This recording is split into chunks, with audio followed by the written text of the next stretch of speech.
Welcome! Today I'm showing you how to switch on or off front camera and screen recorder in your HUAWEI MatePad 11.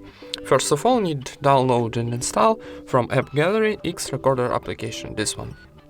Then go into this application and now need press to setting button on the bottom and scroll down and find camera option, this one.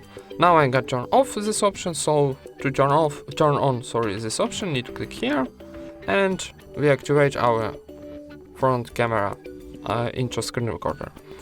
For turn off, need press here, and that's it.